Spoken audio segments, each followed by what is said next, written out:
A fifth grade teacher at the Manning School in Jamaica Plain has been singled out as the best in her field in Massachusetts. She was recently picked as the state's Teacher of the Year and praised for efforts to make her classroom more inclusive. We'd like to welcome Audrey Jackson. Thank you very much, and congratulations, Audrey. Thank you, Chris. I want to start with when this announcement was made recently at the school. What was that like?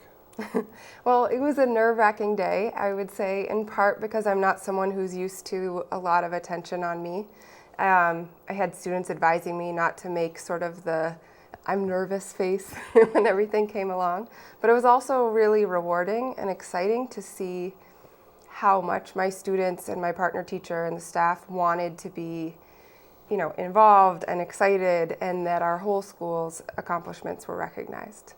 Talk about the inclusiveness, because this is a school that's in a fairly well-to-do corner of Jamaica Plain, almost in Brookline, and you've got some kids who probably reflect that, but you probably got some kids from other parts of the neighborhood at least. Yeah, so that's a question that speaks to both Boston Public's history of trying to have mixed demographics and mixed neighborhoods at different schools, but also to our school's mission to really try to address differences and to be inclusive for everyone in a purposeful way.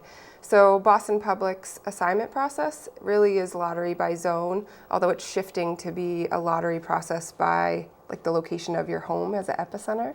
So we have many students who are, I would say stable middle class, or students from homes and families that are reflective of the diversity in Boston. But we also have a subpopulation of students who've been designated through their special education codes as needing substantially more services for emotional or behavioral impairments, which would be the language that's used. And often, I would say for the majority of the time, at least in Boston and most other schools, such students with that designation are sub-separate. So there may be 8 students who have explosive behaviors or trauma-related symptoms in one tiny classroom pushed together. And our school has purposely, over the years, in response to a model created by the third grade team, really worked to have that expand across the whole school. And we've seen that it's benefited all of the kids involved. Well, in the worst case scenario, I imagine there are times you're in the middle of the class and one of these students with special needs has a rough patch and they need some attention. What do you do? A rough patch is a really polite way to put it. And there are times, for example, this year I've had kids have explosive meltdowns and want to try to jump off of the fire escape, or another student was really in distress and tried, self-harming himself in front of other kids. Being called names and things have happened as well, or behaviors that seem physically dangerous.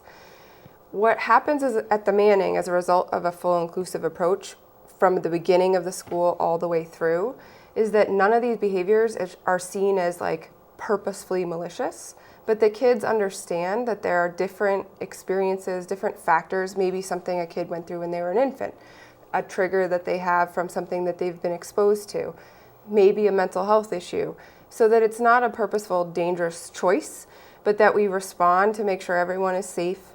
We debrief and we own when we don't have answers to questions. And we find services for kids who need extra help. And so we're really transparent. And I would say that the Manning community, families, staff have been really generous and vulnerable in having difficult conversations. And the results are that all of the children really benefit in their understanding of differences in the world, and their ability to name their own fears or things that they might feel are a little different. And in their responsiveness to changes in unpredictable events. Well, I imagine, of course, you don't just pay attention to these students when they're having a bad episode. You have to build a relationship with them as well. Absolutely. What's that like? So I'm not the only one who does it, but building a relationship with the kids really starts with getting to know them with who they are, however they present. And as a fifth grade teacher, or one of the fifth grade teachers, I'm really fortunate to see the kids as they rise up. This year I had a young boy come to me with a math problem he was exasperated about, and he was like, "Miss Jackson, we've been friends since second grade. I like you. I really do, but what is this?" And so the relationship building, I think, begins with expressing genuine care and interest in kids across all avenues, not in distress. So, oh my goodness, like what are they proud of? Or something they want to show you. My current partner teacher has been great with young men about, if they're dressing, with a sharp shirt or if they wear a tie to honor them as gentlemen. So I think relationship building comes both academically, but also how we interact as a community. And you're modeling that for the other students in the class. But one thing I wonder about, this inclusive approach, it's different from the way it was done many, many years ago. Before it was, if there are problems, stick them down in the basement and keep them separate. Exactly.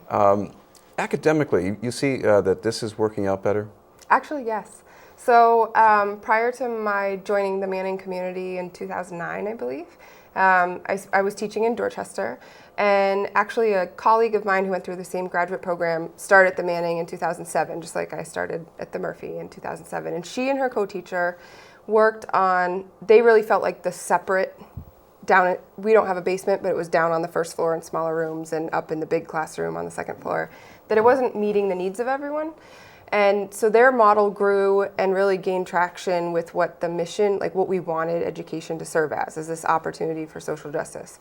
Except it's been really tricky. And so it's evolved in different ways. But academically, it's made significant progress for all kids. So the Manning had been a level 3 school when I joined. The principal joined several other teachers. I wasn't the only new factor. And in 3 years after really committing to a full inclusive practice, we're now a level 1 school and have been commended by the state as only a few schools of making significant progress in closing achievement gaps. I'll ask you one more thing, because you mentioned social justice. Are you interested in that because you're a teacher, or are you interested in being a teacher because of social justice driving you? Both. It's one of those symbiotic relationships. I think that I was always really intrigued by differences and inequities. And I found over time, through sort of exploring what I wanted to do in different small jobs, that my natural strength was through teaching. And it took me a while to figure out the right grade level. But I found that that's an area I'm really passionate about, but it's also an area where I have a strength. And so that's, kind of like the nexus of where you want to be in your career.